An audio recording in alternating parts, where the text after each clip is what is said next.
2005 సంవత్సరంలో దాన్ని ప్రారంభించి ఇప్పటి వరకు పూర్తి చేయకపోవడం అనేది గత పాలకులు కానీ ఈ పాలకుల యొక్క నిర్లక్ష్యం తప్ప మరొకటి కాదు.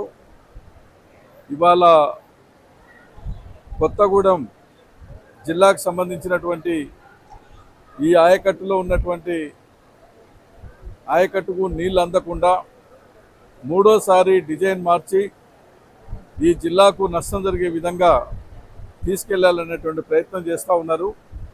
అది ఏమాత్రం కూడా సరైనది కాదు. అంతకుముందు మొదటిసారి కానీ రెండోసారి కానీ అప్పటికే డిజైన్ మార్చి తర్వాత ఎస్టిమేట్స్ కాస్ట్ కూడా పెంచి 2 పేర్లతో ఉన్నటువంటి ప్రాజెక్టుని సీతారాం ప్రాజెక్టుగా మార్చి ఆ రకంగా కొన్న నిధులు కేటాయించి కొన్ని పనులు ప్రధానమైనటువంటి కాలువ కొన్ని పనులన్నీ చేయటం అనేది జరిగింది. కానీ ఎక్కడి పనులు అక్కడనే నిలుస్తున్నటువంటి పరిస్థితి.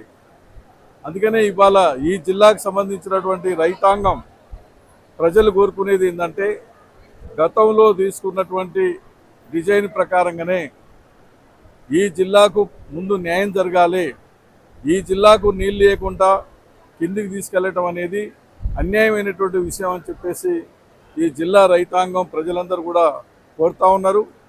కాబట్టి ఏంటంటే దీన్ని దృష్టిలో పెట్టుకొని ఇప్పుడున్నటువంటి ప్రభుత్వం ఈ జిల్లాకి ఇవ్వవలసినటువంటి 3 లక్షల ఎకరాల ఆయకట్టుకు నీళ్లు అందిస్తూ ఈ జిల్లా యొక్క అవసరాలు తీర్చుతూ అదనంగా ఏమన్నా నీళ్ళు వస్తే తర్వాత ఏంటంటే ఇంకా దాని యొక్క కెపాసిటీ పెంచినట్టయితే అప్పుడు కిందికి తీసుకెళ్ళడానికి ఆస్కారం ఉంటుంది తప్ప ఇక్కడ వీళ్ళకి అన్యాయం చేసి మరి ఇంకే ప్రాంతానికి వేరే ప్రాంతానికి తీసుకెళ్లాలని చెప్పి ప్రయత్నం చేయడం సరైనది కాదు.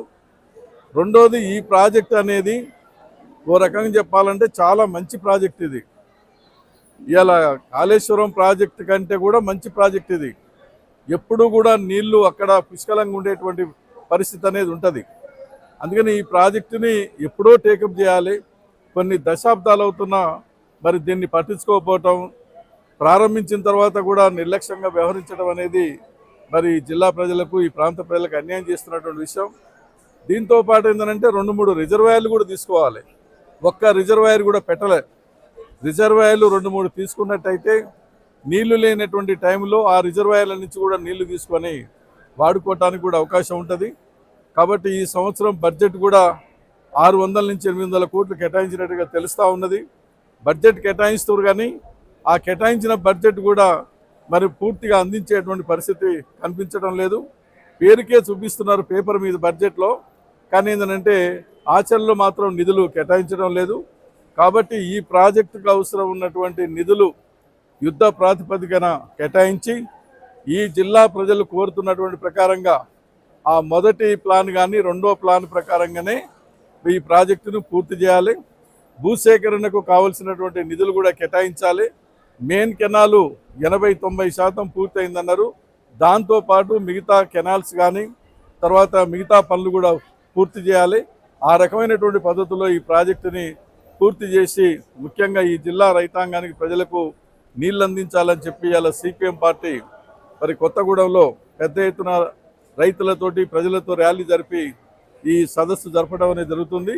ప్రభుత్వం ఇప్పటికైనా ఆలోచన చేయాలి. ఈ జిల్లా నుంచి 3 మంత్రులు ఉన్నారు. 3 మంత్రులు కూడా చాలా ముఖ్యమైనటువంటి వాళ్ళే. మరి 3 మంత్రులు ఉండి మరి ఈ ప్రాంతానికి అన్యాయం చేసి మరి ఆ రకంగా ఎక్కడికో నీళ్ళు తీసుకెళ్ళాలి, నిధులు కేటాయించకపోవటం అనేది జరిగితే ఆ మంత్రులే బాధ్యత వహించాలి. కాబట్టి వాళ్ళు బాధ్యత తీసుకొని ఈ ప్రాజెక్టుని తొందరగా పూర్తి చేయాలి, అందరికీ న్యాయం చేయాలని చెప్పి సిపిఎం పార్టీగా డిమాండ్ చేస్తాము.